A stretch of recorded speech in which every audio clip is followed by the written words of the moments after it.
teachers are concerned. It's nerve-wracking. Like, I just sprayed some antibacterial on her hands. I wear a mask, he wears a mask.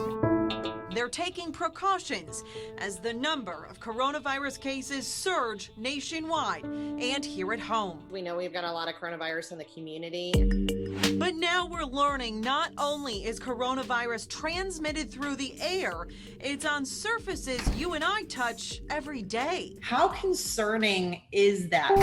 CBS 4 used this product called Phylogen Surface to swab 25 locations across Indianapolis and Carmel. We started downtown. We saw 3 ATMs, each one visibly dirtier than the next. Then we tested public entrances, the revolving doors at the City County building, front entrances to City Market and the downtown library. In Broad Ripple, we focused on parking meters and this crosswalk button. Then we were off to Carmel, testing this popular ping pong table people enjoy along the Monon and a playground where dozens of kids were playing that day. Is this something that you think about when you bring your kids over here? Of course I do. I mean, it's Corona.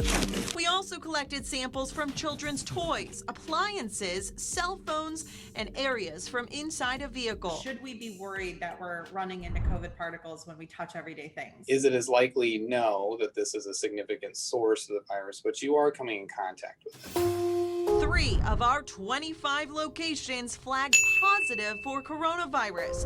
An ATM, a parking meter, and that crosswalk button that so many people press throughout the day. Are there places that people should completely avoid touching while out in public? That's a little hard, out in public, and to try and control such habits as grabbing, a doorknob or trying to pay for your parking.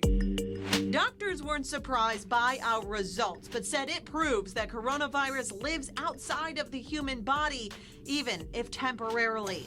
It's why health officials all along have been telling us to wash our hands frequently and not to touch our face. Because it won't infect you through your hand, right? It infects you through your mouth, your nose, and those areas. I try to avoid touching things I don't have to touch when I'm out shopping, and that's a hard habit to get over because we like to pick things up and look at them and read the labels and that sort of thing. So I try and make a conscious decision to not do that when I don't have to. And then I still carry hand sanitizer with me on a regular basis. I have it in the car, so when I get back to my car, I can use the sanitizer.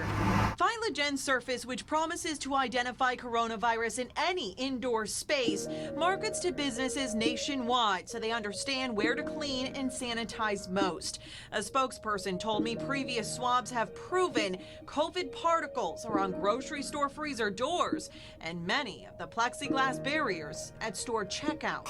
When someone sneezes or coughs, it can actually stay in the air for up to 3 hours. So that, again, is why we need to wear a mask and make sure other people are wearing a mask. If you enter a place and people aren't wearing masks properly, as in the nose has to be covered, the mouth has to be covered, I would leave. As of tonight, Indiana and at least 35 other states across the country require people to wear masks while out in public. That mandate will last until at least December 12th. In the newsroom, I'm Angela Brower, CBS 4 News.